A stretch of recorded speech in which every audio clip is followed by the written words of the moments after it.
Portugal e Hungria defrontaram-se naquela que foi a terceira e última jornada da fase grupos do Mundial Polónia-Suécia 2023. Já com presença garantida na main round e depois de uma derrota diante da Islândia e de uma vitória diante da Coreia do Sul, Portugal entrava para este encontro com a Hungria com a possibilidade de ainda ser primeiro do grupo. Na verdade, tínhamos Portugal a jogar com 3 possíveis classificações finais. Vencendo a Hungria por 6 ou menos golos de diferença, tornaria Portugal segundo do grupo, atrás da Islândia. No entanto, iria para a main round com 2 pontos. Já se vencesse por mais de 6 golos de diferença, Portugal não só levaria 2 pontos para a main round, como seria ainda primeiro do seu grupo. E caso perdesse este jogo com a Hungria, Portugal seria terceiro do grupo e levaria para a main round 0 pontos. Existindo estas 3 possibilidades, Portugal não quis jogar para os mínimos e apontou para o objetivo mais alto, que seria vencer a Hungria por mais de 6 golos de diferença, e assim foi. A tarefa adivinhava-se difícil, mas Portugal fez de tudo para simplificá-la ao máximo e o resultado final espelha exatamente isso. 27-20, Portugal venceu a Hungria e garantiu o primeiro lugar do grupo D. Mas olhando agora então para aquilo que realmente interessa, o jogo e a primeira parte. Ainda na ausência de Paulo Jorge Pereira devido a novo castigo, Paulo Fidalgo assumiu uma vez mais o comando da nossa seleção. Portugal começou o jogo com bola e sem qualquer surpresa no set. Sem Gustavo Capdeville e Diogo Silva mantinham-se as apostas em Miguel Espinha para a baliza e Francisco Costa para a lateral direita. E foi precisamente com Francisco Costa que surgiu o primeiro momento de destaque do jogo. 48 segundos de jogo decorridos e Adrian Cipos, o pivô desta equipa húngara e um dos melhores defensores da sua seleção, é desqualificado do jogo após atingir com a mão o rosto do Francisco. Chama Rodrigues estava então obrigado a arranjar uma solução para esta baixa de peso. No entanto, mal sabia ele que a desqualificação do Adrian Cipos seria o menor dos seus problemas neste jogo. Portugal entra no jogo com os níveis de confiança lá em cima e a prova disso era o seu ataque. O ataque da nossa seleção, a forma como o nosso ataque fluía, espelhava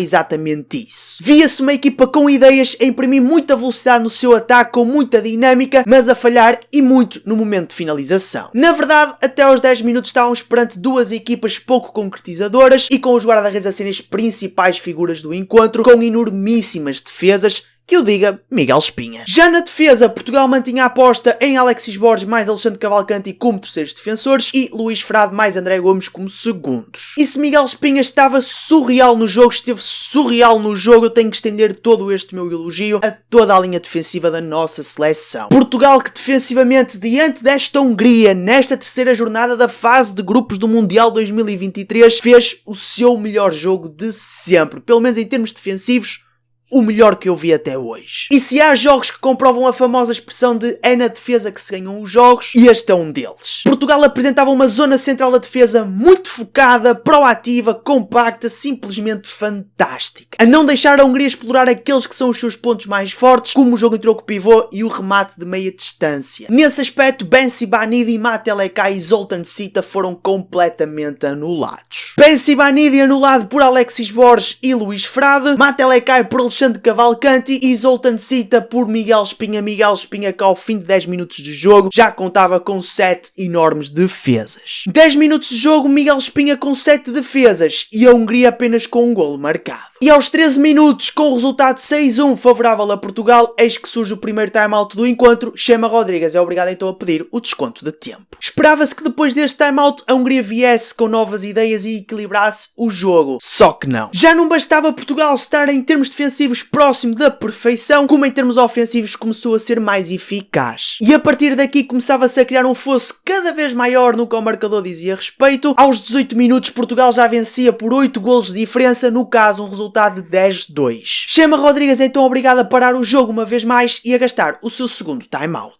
Deste time-out sai um 7-6 com triplo pivô muito utilizado, por exemplo, por Chema Rodrigues na equipa do Sport Lisboa e Benfica, mas mesmo contra 3 pivôs, Portugal ia-se mantendo firme na defesa e anulando todo e qualquer jogo da Hungria. E se por acaso a bola calhasse de chegar ao pivô e este tivesse espaço para finalizar, é importante dizer que pela frente tinha ainda Miguel Espinha. À entrada para os últimos 10 minutos da primeira parte, a Hungria foi melhorando ligeiramente no seu jogo, em particular no ataque, e Portugal, apesar de nesse período ter falhado alguns remates aos 6 metros, muito mérito de Martin Sekeli, foi conseguindo manter a diferença no que o marcador dizia respeito. Diferença esta que se foi mantendo mais ou menos constante até ao término da primeira parte. Dizer ainda que Paulo Fidalgo gastou o seu primeiro timeout aos 27 minutos para marcar uma jogada. No caso seria uma situação de área para o Leonel Fernandes finalizar da ponta esquerda, mas penso que nem chegou a acontecer essa jogada, mas também não foi preciso. Portugal estava muito bem no jogo e a prova disso era o resultado ao intervalo. 16-9 vencia Portugal. Para os segundos 30 minutos havia o receio de Portugal quebrar em termos defensivos e a Hungria, por sua vez, crescer no jogo e, sabe-se lá, passar para a frente no marcador. Mas bastou-nos ver os primeiros 5 minutos desta segunda parte para perceber que tudo ia ser igual à primeira. Na segunda parte, Portugal começou a defender e é precisamente no ataque da Hungria que se notam as primeiras diferenças. Para esta segunda parte, tínhamos uma Hungria decidida a apostar no jogo para as pontas, em detrimento do jogo na zona central que Portugal estava a anular, e muito bem. Com este trabalho para as pontas, a Hungria foi conseguindo chegar ao golo muito pelo ponta esquerda Bendeguz Boca. Mas se o ataque da Hungria parecia estar a fluir bem, o de Portugal melhor fluía, e mesmo com Paulo Fidalgo a rodar muitas peças, quer no ataque, quer na defesa, a consistência e qualidade do jogo da nossa seleção nunca se perderam. E foi sem grande história que esta segunda parte se desenrolou, uns segundos 30 minutos muito iguais à primeira parte, parecia uma repetição da primeira parte no fundo. Portugal muito bem no ataque, muito bem na defesa, Miguel Espinha, esqueçam mesmo, esqueçam, e a Hungria já muito conformada com o resultado. A única preocupação que a nossa seleção tinha que ter era manter esta diferença de 7 golos para assegurar então o primeiro lugar do grupo D. Nota ainda para a aposta no 7-6 do lado da nossa seleção aos 58 minutos de jogo para que Portugal fizesse o 27-19 e estabelecesse ali uma margem minimamente confortável para jogar o último minuto de jogo. E foi precisamente já dentro deste último minuto que a Hungria ainda reduz o resultado para 27-20, que se viria a estabelecer então como o resultado final deste encontro. Resultado final 27-20 venceu a seleção portuguesa. Feita então a análise do jogo, vamos olhar para as pontuações que eu atribuí a cada um dos jogadores que foram chamados a jogo, quer por Paulo Jorge Pereira, quer durante o jogo por Paulo Fidalgo, tendo em conta o seu desempenho ao longo dos 60 minutos. Começando pela posição de guarda-redes, e com o primeiro nome temos Gustavo Capdeville, que uma vez mais esteve de fora da convocatória, portanto não faz parte das contas para estas pontuações finais. Avançando, temos Manuel Gaspar terminou com uma pontuação 6.6, ele que durante grande parte do jogo foi apenas chamado a defender 2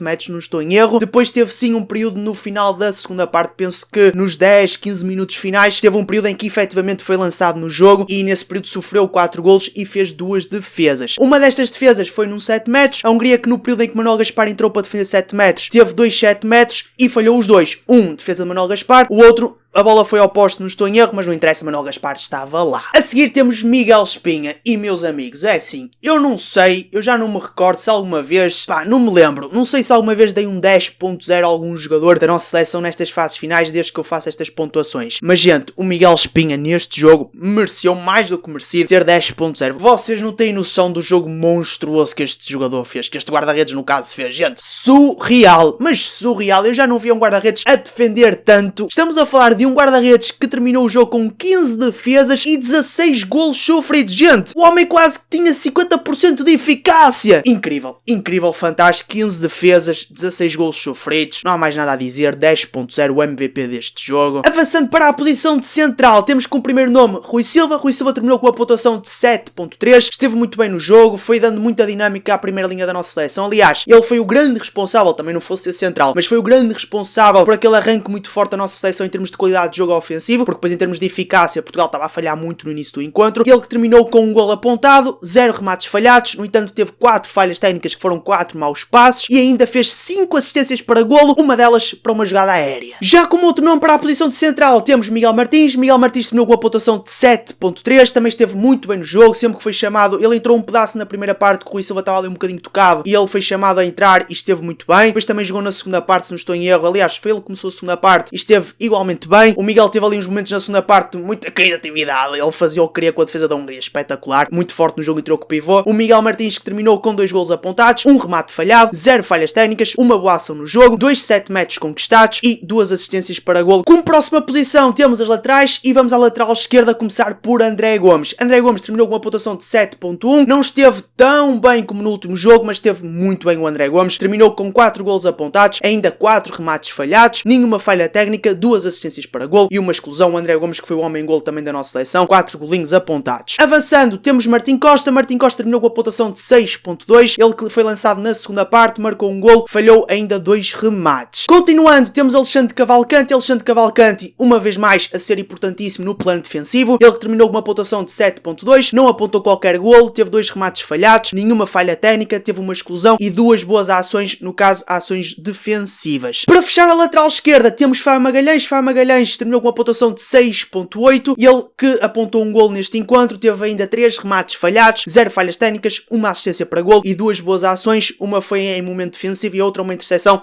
também na defesa, que deu origem a um contra-ataque, se não estou em erro. Portanto, Portugal realmente teve aqui muitos jogadores que interceptaram muitas bolas na defesa. Portugal esteve muito bem defensivamente, muito bem mesmo. Passando agora para a lateral direita, temos Francisco Costa. Diogo Silva, que lá está, uma vez mais à semelhança de Gustavo Capdeville, mantém-se de fora da convocatória para os jogos da nossa seleção nesta fase final. Francisco Costa terminou com uma pontuação de 8.0. O Francisco, gente, que hoje fez o melhor jogo de toda a fase final e espero que no próximo, diante do Brasil, ainda faça melhor. E que diante de Cabo Verde ainda faça melhor e com a Suécia ainda melhor. Pronto, é isso que eu espero, mas o Francisco hoje esteve muito bem. Se não tivesse sido o Miguel Espinho a estar como esteve, eu acredito que o MVP fosse entre ali o Francisco Costa e o Luís Frade. Para mim, ok? Entre esses dois, porque se o Francisco esteve muito bem no plano ofensivo neste jogo, o Luís Frade esteve maravilhoso no plano defensivo, mas já lá vamos. Francisco Costa terminou então com 6 golos apontados, teve ainda um 7 metros que falhou, portanto teve 2 remates falhados no jogo, teve ainda 2 falhas técnicas, no caso maus passos, teve uma excelente ação no jogo, 4 assistências para golo e ainda sacou a desqualificação do Adriano Cipos. Passando agora para a segunda linha e começando na ponta esquerda. Com pontas esquerdas temos Diogo Branquinho, que entrou na segunda parte, se não estou em erro, também ali para o meio da segunda parte. Ele terminou com a pontuação de 6.3, foi ainda a tempo de apontar um golo e lá está, não teve nenhum remate falhado, falhas técnicas, portanto esta pontuação é tendo por base esse único golo. Como outro nome temos Lionel Fernandes que fez toda a primeira parte e uma boa parte da segunda, passa a redundância. Lionel Fernandes terminou com a pontuação de 7.6, ele que neste jogo apontou 5 golos, se não estou em erro, para aí 2 ou 3 foram em contra-ataque, excelentes contra-ataques que a nossa seleção fez. Teve ainda 2 remates falhados, não cometeu qualquer falha técnica, teve 3 excelentes ações no jogo, que no caso foi um roubo de bola e 2 faltas atacantes sacadas e ainda sacou um 7 metros. Indo agora para a ponta direita, temos como primeiro nome Pedro Portela que terminou com a pontuação de 5.9, foi o jogador que terminou com a pontuação mais baixa dos que foram lançados em jogo, mas também há uma razão para isso ter acontecido. O Pedro Portela que apontou um golo, no caso penso que foi o golo de 7 metros apenas, ele que teve um 7 metros, aliás, ele teve 2 7 metros e marcou um, e eu penso que só foi esse golo que ele marcou no jogo todo, ou no período que esteve em campo. Ele teve ainda 4 remates falhados e lá está, foi aqui que a pontuação dele baixou bastante, foi com estes remates falhados e não teve qualquer falha técnica. O Pedro Portela terminou então com 5.9 de pontuação final. Já António Areia foi o melhor ponta direita neste jogo, vamos colocar nestas palavras, terminou com 2 golos apontados, um dos golos foi em 7 metros, teve ainda 2 remates falhados e nenhuma falha técnica. António Areia terminou então com 6.3. Para fechar, temos a posição de pivôs. Relativamente aos pivôs, temos como primeiro nome Vítor Iturriza, que se eu não estou em erro, posso estar aqui a cometer uma falha gravíssima, mas se eu não estou em erro, o Vítor Iturriza não foi a jogo. Pois não, eu penso que não, mas eu quando estava a ver a pontuação, pronto, depois de estabelecer as pontuações e ver se estava tudo direitinho, eu cheguei ao nome do Iturriza e peraí lá, o Vítor Iturriza não jogou. Não sei, posso-me ter perdido lá para a segunda parte, não sei, estava a gostar tanto do desempenho defensivo da nossa seleção e do jogo em si, que me posso ter esquecido de anotar informações sobre o Iturriza, mas eu penso que ele não jogou. Avançando, temos o nome de Alexis Borges terminou com uma pontuação de 7.6, o Alexis que tem estado formidável em termos defensivos, formidável mesmo. Alexis Borges, que em termos ofensivos não teve qualquer participação, é sim, ele foi ao ataque, sim senhor, esteve como pivô, no entanto não teve oportunidades para marcar, não teve bolas a chegar-lhe às mãos, portanto a pontuação final que eu atribuo ao Alexis tem por base a prestação defensiva e não a prestação ofensiva. Relativamente à defesa, o Alexis esteve simplesmente fantástico, como eu já disse, teve 2 excelentes ações defensivas, fora aquelas outras todas que ele teve no jogo, portanto gente, eu cheguei aqui a um ponto que perco a conta de boas ações, não sei o que. O Alexis esteve muito bem na defesa, portanto anulou completamente jogadores como Ben Sibanidi, o Matele esteve simplesmente fantástico nas trocas e na comunicação com o Alexandre Cavalcanti e quando estavam os dois terceiros e também com o Luís Frade que estava ao seu lado, gente, fantástico. Por último, e para fechar esta análise, temos o nome de Luís Frade. Luís Frade terminou com a pontuação de 8.2 e ele esteve simplesmente fantástico na defesa. Gente, eu não posso ser injusto, tenho que dizer que toda a defesa esteve muito bem da nossa seleção, mas se eu tiver que escolher um jogador que seja para destacar dos demais, Luís Frade. O Luís Frade fez gato, sapato, deu chinelo, fez tudo ao Ben Sibanidi, ao Zoltan Sita, gente, ao Miklos Rosta, gente, e ele anulou todo o jogador húngaro que passava ao lado dele, todo o jogador que ele tinha pela frente, ele anulava. Ele esteve simplesmente surreal em termos defensivos. E depois, a juntar a isso, teve a prestação ofensiva, onde ele apontou 3 golos, teve sim um remate falhado, mas em contrapartida ainda sacou 7 metros. E ele que, pronto, ainda teve 2 boas ações no jogo, que no caso foram 2 excelentes interseções. Mas, gente, eu não posso considerar só 2 boas ações. Ele esteve simplesmente fantástico. Foi um jogo maravilhoso, muito próximo da perfeição, ou mesmo perfeito, de Luís Frade. Gente, fantástico. Pronto, guys, isto está feita a análise a este jogo Portugal-Hungria. Eu não estava de toda à espera que Portugal entrasse tão bem no jogo e conseguisse resolver o jogo tão cedo, que a verdade foi essa. Portugal, ali aos 20 minutos da primeira parte, já tinha o jogo praticamente resolvido. E eu não esperava ver uma Hungria apresentar tantas dificuldades a não conseguir fazer nada do seu ataque. E em termos defensivos também tinha momentos em que parecia que estava meio perdido. E Portugal, claro, com todo o mérito nesse sentido, porque Portugal,